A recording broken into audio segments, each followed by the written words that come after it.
Hi guys, welcome back to my channel and welcome to the second flip through of January for the Artist magazine. If you haven't watched the Artists and Illustrators flip through, then go and watch that, and let's get stuck in.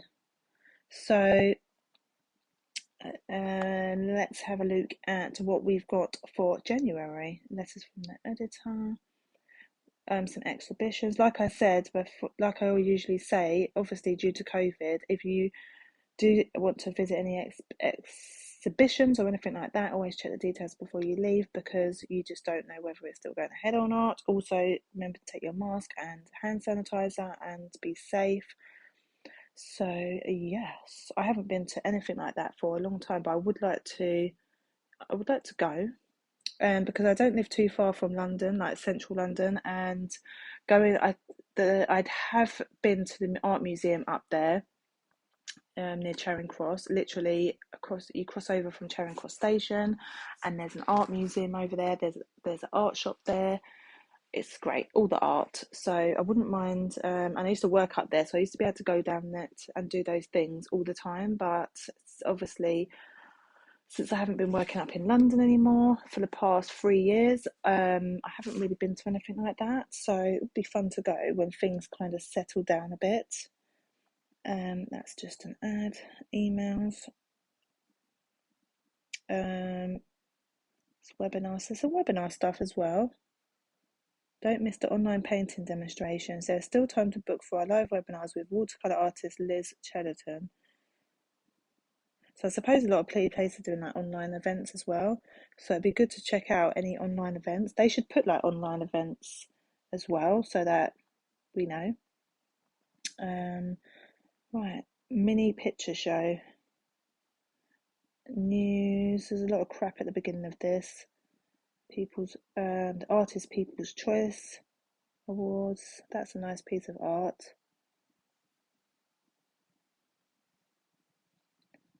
Portrait of an artist. Oh, very stern. It's quite a stern face. There's a lot of crappy ads and stuff. The Play of Light and Shadow. Susie Hodge talks to John D. Martin, winner of the Artist Award in the Royal Society of British Artists Annual Exhibition, in conversation. The magical transforming qualities of light have always been my focus. Some pretty floralness going on there. I like this one. It's like that she's made something mundane pop full of colour, like there's lots of pops of colour. I love the blue turquoise tones in there as well.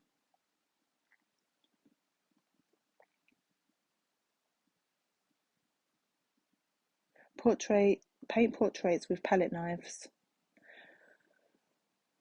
The Artist Open Award winner Mark Fennell demonstrates how he paints portraits in oils using palette knives and shares his tips for successful paint application. Oh, I do love it. I do like using a palette knife, I must say. And I always mix paints with palette knife as well. You can mix that paint more efficiently with a palette knife than you can with a paintbrush. So I highly recommend that. The type of palette knife I'd use for mixing paints would be probably like this one here I've got, that round one there, or a pointy one like this, or like a small pointy one as well, like those kind of shovel looking ones. The second to the right, the second to the end on the right hand side, that one or the round one up there are good for mixing up paint. I have like tons of them. I like the texture in this painting, like that's really captured his features and the texture there. Loving that. Reminds me of like Portray Artist of the Year that comes on TV, and they paint all the various different portraits, and I always like the kind of portraits. I do like the realistic portraits, but I always like to see a bit of character, some mark some mark making, some, like, you can see the texture of the paint. Love that. All for that. Preserving the light. Martin Taylor demonstrates how to preserve the light and white areas as he paints his snowy winter landscape. Oh, do you know what? I'm obsessed with snow at the moment. I don't know why that we don't have any snow, but I've been watching YouTube channels about people that live in like the mountains and in cabins in Sweden and Norwegian and Norway and stuff like that. Obsessed. Like, I don't know if I would survive. I think I watched them because I'm like, oh, could I do that? What would it be like to do live like that? You know, that freedom, being around all that nature. But would I survive? Would I know how to survive in that sort of climate? I don't know. But would I be able to put up the cold temperatures? But I find it so fascinating. You know, the different types of lives. It also makes me feel like, you know, the type of, like, there were people getting out there and living life and doing that sort of thing, like living out in the mountains, in the forest, enjoying the nature, living a completely different kind of life than the typical, say, like my life, where I live in London, you know, working and on a computer, practically at a desk most of the time, like spending my life at a desk, obviously being a mother, doing those daily, you know, getting the kids to school and nursery and cooking and cleaning. It just seems like my life just seems so like boring and mundane that when I go on like YouTube and watch those sorts of videos, it's like, wow, you know, the contrast on how people are living life.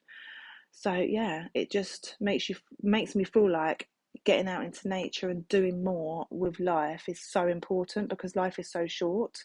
And you know, yeah, just getting a bit deep there, but yeah, I've just been obsessed recently.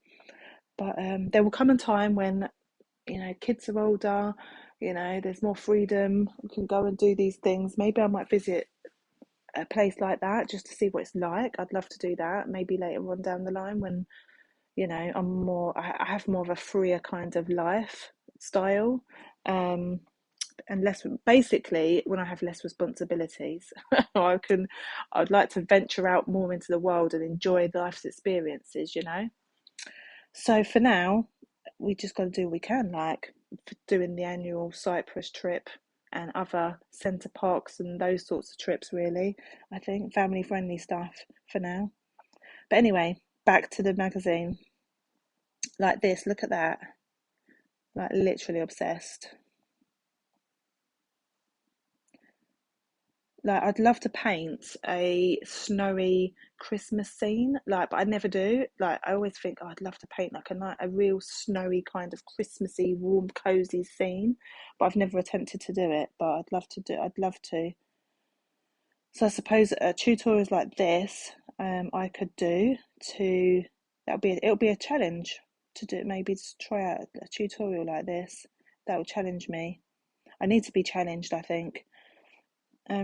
Alternative inspiration. Like many artists forced by COVID-19 restrictions to change his usual practice, Richard Suckling embarked on a joyous journey of discovery, and now pastel flower paintings feature prominently in his repertoire.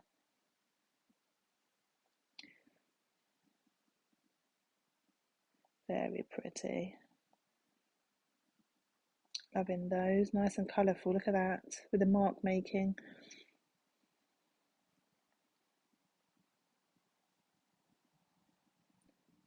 Pen and wash. Amanda Hyatt shows how pen and wash techniques can be used to make reference sketches in your sketchbook and combined with watercolour to make completed paintings both plein air and in the studio. Yeah, I like that.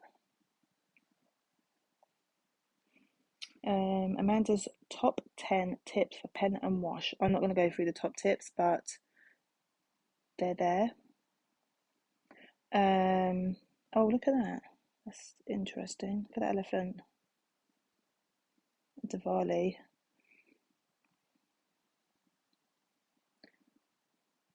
Do you know what? I do always look at a pen and wash drawing and thing and just like, you know, it's so satisfying.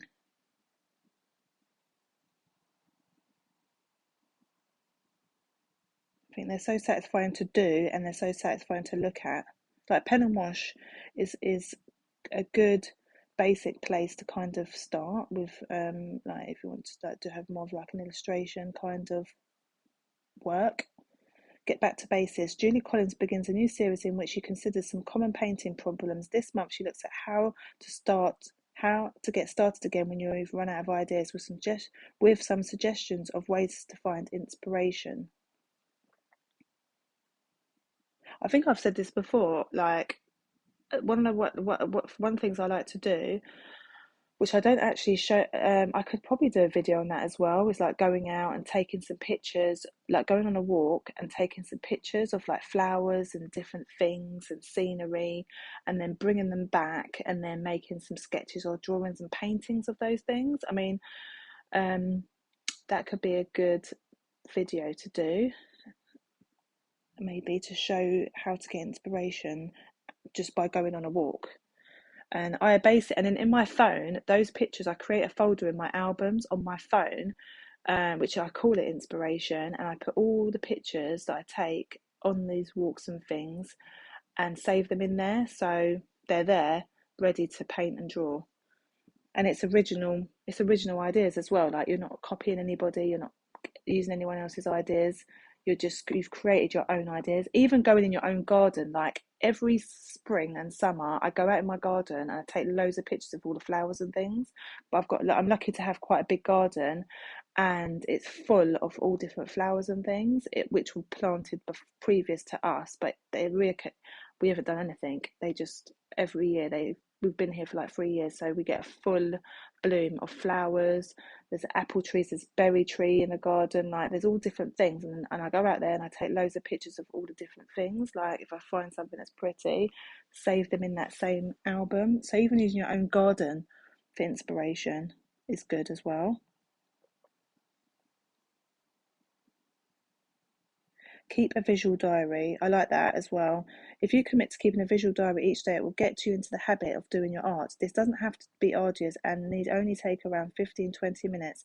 When I've kept a visual daily diary, I've felt very pleased with the results, not because every piece is good, as your work will vary considerably from day to day, but there is something very uplifting to making a commitment and sticking to it. From this, you can develop ideas, and it may help you to find new subjects that you enjoy. This also provides the opportunity to try different materials, find various combinations of materials. Figure 1, far left, shows some examples from one of my recent diary entries. See, I think that's a brilliant idea.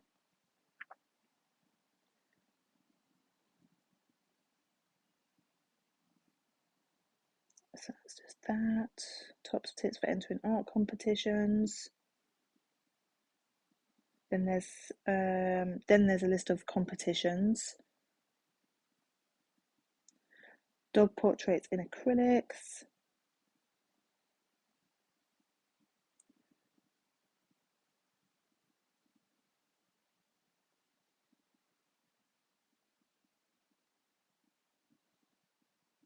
Swans in flight. Follow Keith Tunnicliffe as he shows you how he created a lino cut of swans in flight in a loose, colourful style. Love those. I'd love to try. I think I said this before. I think last month had a lino cut demonstration in it as well, and I really want to try doing that. Or some printmaking. It was either printmaking or lino cut, but I definitely want to try those things.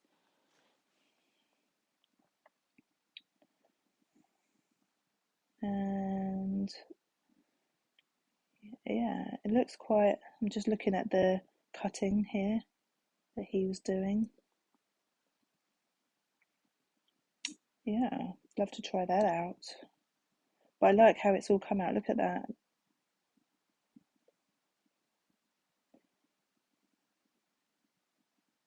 Very nice. Like that. Get to grips with tonal values. Alan Bickley demonstrates how to create visually strong paintings by focusing on the tonal values. I love that kind of peachy sky.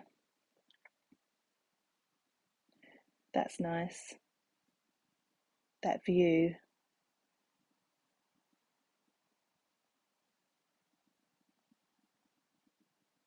Love those. Brush with Destiny. Join Paul Riley as he explores brushes for watercolors, many of them homemade, and the exciting and innovative marks that you can make with them. Yeah, that'd be interesting to do. To go out and make your own paintbrushes from materials you find on your walk.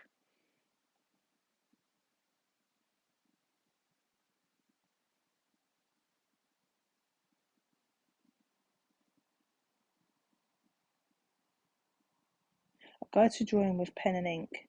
Drawing with ink has a graphic potency beyond that of other art materials, says Ian Sidaway, who advises on how to choose and use dip pens and techniques to try them with.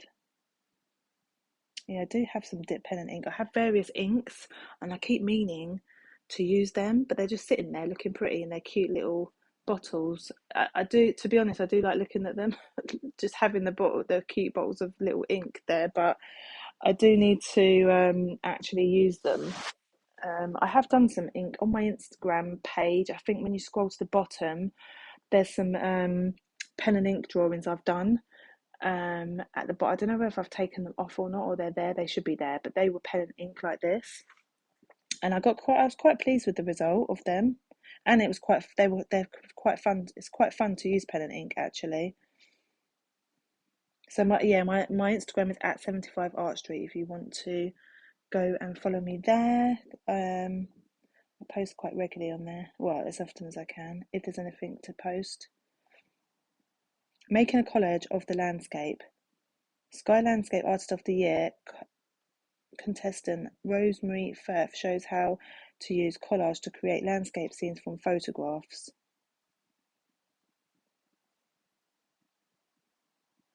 Oh yeah, I love a bit of collage.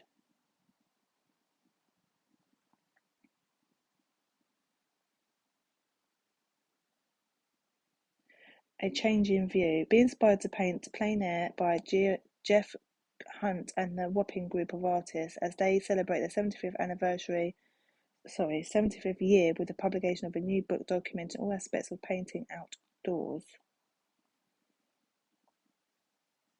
Artists and charities. Oh, look at that. Cute.